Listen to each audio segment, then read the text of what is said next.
What's going on, 5-Star fam? AJ here for your match preview versus Inter Miami and World Cup winner Blaise Matuidi. Before we get started, become a member of the Notification Squad on YouTube by hitting the bell next to the subscribe button, or give us a good rating on your favorite podcatcher.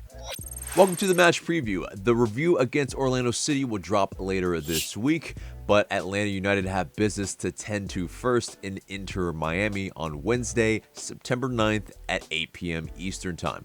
It'll be at Inter Miami CF Stadium and shown locally on Fox Sports South. So Atlanta United and Inter Miami will look to get in the win column in Fort Lauderdale on Wednesday night. Five Stripes are coming off a dramatic late draw against Orlando City via an Adam John header, while Inter Miami drew to fellow expansion side Nashville SC. And with the sale of Pity Martinez to Saudi Arabian side Al Nassr, Atlanta United are in transition as they are left with only one active designated player on the roster in Ezequiel Barco. He's seemingly been given the keys to the attack now to a struggling Atlanta side who are attempting to find their identity again. For Inter Miami, a debut for Blaise Matuidi as the star midfielder made his first start for the new boys on the block, but it seemed like the same Miami who have found hitting the back of the net difficult.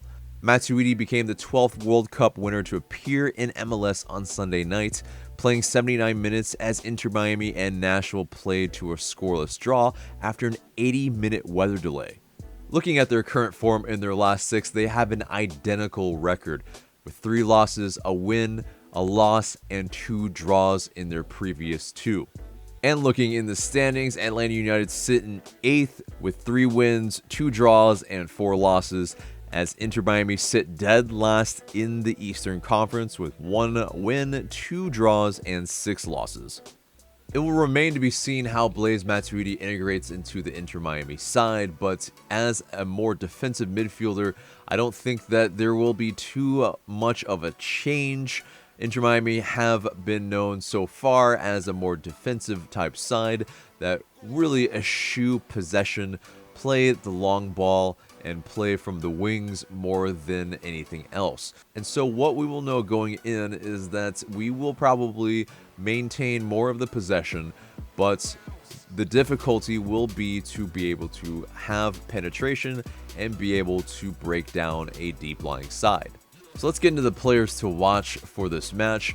For Miami, of course, we've talked about Matuidi, but the 31-year-old brings lots of energy. He brings a recycling of possession that keeps it tidy within the middle of the park, and he brings that veteran presence that they sorely need in an Inter Miami side that is still really struggling to find how they want to play.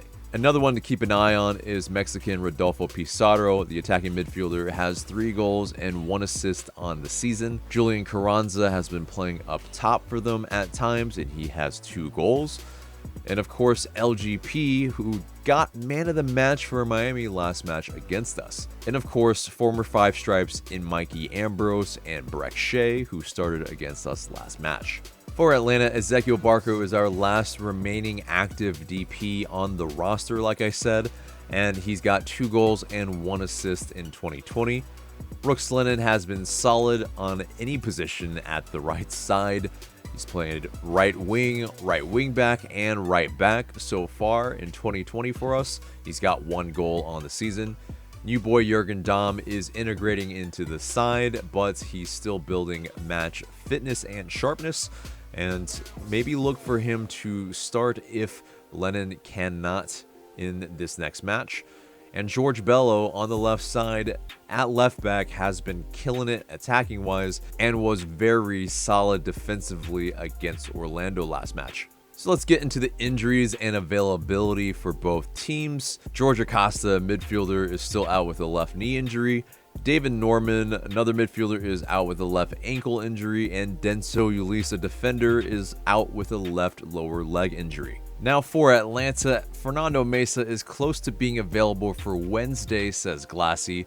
Jose Martinez is of course out with a knee injury, and Eric Lopez is still unavailable for selection for the first team until there's a transaction announcement from the club. Now let's get into some of the quotes before the match.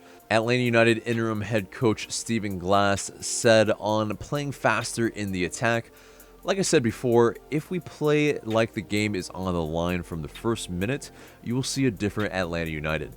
I'm hoping that feeling the reward they got tonight is something we can carry over to the next game against Miami. Goal scorer from last match, Adam John, also spoke on the team struggling to score goals and what this result could mean for the rest of the season. Quote, I think tonight should give us a lot of confidence going forward, to put in dangerous balls and being the aggressor in the game. As soon as we started doing that, whipping balls in the box, we were able to get them on their heels and press up on them and win the ball back higher up in the field. So I think just being courageous and attacking more, it helps a lot more on defense as well. And I think tonight gave us a lot of confidence going forward to start doing that more. Looking at Miami's previous 11 that they played against Nashville, it started with Robles in between the sticks, Figal, Reyes, Perez, Sweat as the back line, Ulloa and Matuidi in the middle of the park. Morgan, Pizarro, Agudelo were the attacking midfielders, and Carranza filled it out up top in a 4-2-3-1 formation. But last time out against us, Robles was in goal, Figal, Reyes, LGP, Sweat were the back line, Chapman and Ulloa were the midfield, and Morgan, Pizarro, and Shea were the attacking midfielders with Agudelo up top. So let's get into the predicted starting 11 for Atlanta United. Braguzan is, of course, in between the sticks. I have Lennon, Robinson, Walks, Castillo in the back line, Remedi, Heineman as the central midfielders, Dom, Barco, Mulroney as the attacking midfielders, and Torres up top. Lennon gets a start for me over Escobar, as Escobar might be a little bit fatigued and frustrated as his teammates described him, and with maybe yellow card accumulation, it's still to be confirmed. Lennon will be the guy for me at right back. Robinson took a knock against Orlando City, and he may have been protected as he was taken off early for Jurgen Damm, but it seems like probably it's innocuous and he will be okay. Walks, of course, continues his place. Castillo could get the start again midweek against Inter Miami like he did last midweek, but Bello could take that place again.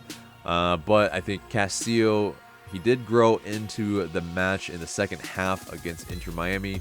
He looks to give George Bello a rest. Remedi and Heineman might be pretty attacking as the central duo, but against a deep lying block like Inter Miami, I think we need all the players that we can get that could break down this Miami side. Now, also, you might have noticed the first start for Jurgen Damm. I think he's built up enough match fitness to get the start, and possibly he comes off for another player in the second half. Ezequiel Barco gets the start in the middle as the 10 for me in this match, as he's a guy that will have a lot to prove still, and with him pulling the strings, hopefully he can get it done for us. Mulroney gets a start in left midfield as a reward for his assist for Adam John against Orlando City. I think his skill one-on-one can help break down Inter Miami here. Torres takes his place back up top. I think Adam John coming in the second half again, maybe to pair with him up top, could be something pretty useful if we're still searching for a goal. But Torres, he's still that guy that is the starter for us. I think he's got everything to prove, but hopefully he can come through with his first goal for Atlanta United. Now let's get into what I'd like to see the team do in this match. I'd like to see them attack quickly, try to score against Miami early, and move the ball faster in general. We need to shore up some of the sloppiness in possession, and we need to be better on the ball over the top and not be afraid to take risks and put the ball into dangerous areas. We saw how it was difficult for Orlando City to cope with crosses coming in if we have a big target man. And getting into the odds for this match, according to MLSsoccer.com, Atlanta United are at a 32.3% chance to win. For a draw, it's at 28.6%, and for Inter Miami, it's a whopping 47.6% chance to win. Now, let's get into the score prediction. With all that being said, I think it's a 1-0 win for Atlanta United against these odds, because I think that we've looked like they're the most likely team to score. And also building on that result against Orlando City, I think we can do something in this match and get all 3 points. So that's the match preview. Let us know your score predictions in the comments below. Remember to like, share, comment, subscribe, and we'll see you in the next video. Thanks so much for watching.